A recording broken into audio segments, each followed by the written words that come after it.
வணக்கம். இன்னைக்கு நம்ம பார்க்க போற ரெசிபி கர்நாடகா ஸ்பெஷல் நீர் தோசை பார்க்க போறோம்.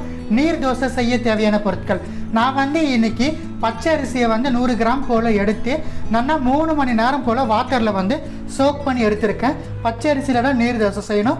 ஸோ 100 கிராம் போல் பச்சை அரிசி எடுத்திருக்கேன். இந்த பச்சை அரிசிக்கு உப்பு, எண்ணெய், தண்ணீர் தேவைக்கேற்ப.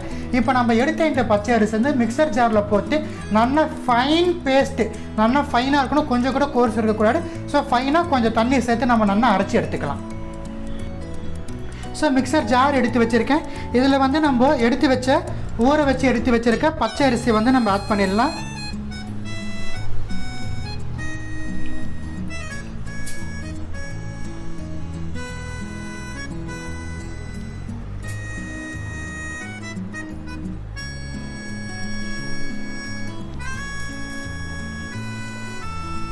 அரிசி ஆட் பண்ணியாச்சு. அரிசிக்கு தேவையான அளவு உப்பு நம்ம மிக்சர் ஜார்லேயே ஆட் பண்ணிடலாம். ஸோ இப்போ நம்ம நல்லா கொஞ்சம் கொஞ்சமாக தண்ணி விட்டு நல்லா ஃபைனாக நம்ம தோசை மாவு பதத்துக்கு நம்ம அரைச்சி எடுத்துக்கலாம். பாருங்கள், கொஞ்சம் கொஞ்சமாக தண்ணி சேர்த்து நல்லா நைஸாக நான் தோசை மாவை அரைச்சி எடுத்துட்டேன். இதை நம்ம ஒரு பவுலில் ட்ரான்ஸ்ஃபர் பண்ணிக்கலாம் வாங்க. ஸோ பாருங்கள், நீர் தோசைக்கு தோசை மாவு இவ்வளோ மொத்தம் நம்மளுக்கு தண்ணியாக இருக்கணும். அப்போ தான் நீர் தோசை நம்மளால் இட முடியும். ஸோ ஒரு 10 நிமிஷம் கழித்து நம்ம தோசை தவாவில் நீர் தோசை நம்ம விட்டு எடுத்துடலாம். ஸோ பாருங்கள், 10 நிமிஷம் போல் ஆகிடுச்சு. இப்போ தோசை தவா நான் பற்ற வச்சுருக்கேன். மிதமான தீயில் வச்சுருக்கேன். தவா நம்மளுக்கு சூடு ஏறிடுச்சு. இப்போ நம்ம ரெடி பண்ண நீர் தோசைக்கான பச்சரிசி மாவு நம்ம இடலாம். ஸோ நல்லா தண்ணியாக இருக்கணும் நீர் தோசைக்கு. ஸோ மாவு விற்றுட்டு நம்ம லைட்டாக நம்ம மாவை சுற்றி விடலாம். மிதமான தீயில் வச்சு தான் நீர் தோசை செய்யணும். தோசையை சுற்றி முடிச்சதுக்கப்புறமா நம்ம எண்ணெய் ஆட் பண்ணிக்கலாம். எண்ணெய் ஆப்ஷனல் தான், உங்களுக்கு வேணும்னா நீங்கள் ஆட் பண்ணிக்கலாம், வேணான்னா ஆட் பண்ண தேவை. நான் எண்ணெய் ஊற்றிருக்கேன். நல்லா டேஸ்ட் கொடுக்கும். ஓரங்கள் நம்மளுக்கு நல்லா மொறுமொறுன்னு இருக்கும். ஸோ கொஞ்சமாக எண்ணெய் விற்றுக்கலாம். மிதமான தீயில் 1 நிமிஷம் போல் ஒரு சைடு நம்மளுக்கு கம்ப்ளீட்டாக வேகணும். ஸோ பாருங்கள், ஒரு சைடு நம்மளுக்கு கம்ப்ளீட்டாக வெந்துடுச்சு. நம்ம திருப்பி விற்றுடலாம். ஸோ திருப்பிட்டு இதே போல் 1 மினிட் போல் நம்ம வேக வச்சு எடுத்துக்கலாம் மிதமான தீயில். ஸோ 1 மினிட் போல் ஆகிடுச்சு. நம்மளுக்கு பாருங்கள், 2 பக்கமும் நல்லா வெந்துடுச்சு. நம்ம எடுத்துடலாம். இப்போ நம்ம இன்னொரு நீர் தோசை விடலாம். ஸோ கல் மிதமான தீயில் இருக்குது நம்மளுக்கு.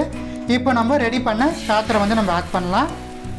ரொம்பவே ஈஸியாக இன்ஸ்டண்ட்டாக செய்யக்கூடிய கர்நாடகா ஸ்பெஷல் நீர் தோசை.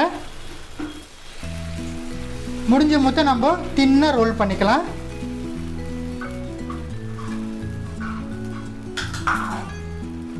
ஸோ பாருங்கள், எல்லா பக்கமும் தின்னாக மாவு ரோல் பண்ணிட்டதுக்கப்புறமா நம்ம எண்ணெயை விட்டுடலாம். ஸோ மிதமான தீயில் கம்ப்ளீட்டாக 1 மினிட் போல் இந்த பக்கம் நம்மளுக்கு வேகட்டும். அதுக்கப்புறம் நம்ம திருப்பிட்டு இன்னொரு 1 நிமிஷம் போல் நம்ம வேக வச்சு எடுத்துக்கலாம். ஸோ 1 நிமிஷம் போல் ஆகிடுச்சு. இந்த பக்கம் நம்மளுக்கு நல்லா வெந்துடுச்சு. இப்போ நம்ம திருப்பி வேக வச்சு எடுத்துடலாம். ஸோ இதுவும் 1 நிமிஷம் போல் மிதமான தீயில் நம்மளுக்கு நல்லா வெந்து வரட்டும். இதுதான் நீர் தோசையினுடைய டெக்ஸ்சர். எந்த அளவுக்கு நம்ம அரிசியை ஊற வைக்கிறோமோ அந்த அளவுக்கு நம்மளுக்கு சாஃப்டாகவும் இருக்கும். அதே நேரத்தில் பாருங்கள், தோசை நம்மளுக்கு திருப்பந்தமே நம்மளால் நல்லா வெந்துடுது. பாருங்கள், சப்பாத்தி மாரி இருக்குது பாருங்கள், நல்லா சாஃப்டாக நீர் தோசை. இன்னும் கூட நம்ம மெலிசாக இடலாம். 1 நிமிஷம் போல் ஆகிடுச்சு. இப்போ நம்ம தோசையை எடுத்துடலாம். ஸோ இப்போ நம்ம இன்னொரு தோசையும் இடலாம். ஸோ பாருங்கள், இதுதான் மாவு. ஸோ மொத்தமாக நான் இட்டுடுறேன். ஸோ இது நம்ம நல்லா தின்னாக நம்ம இது பண்ணலாம்.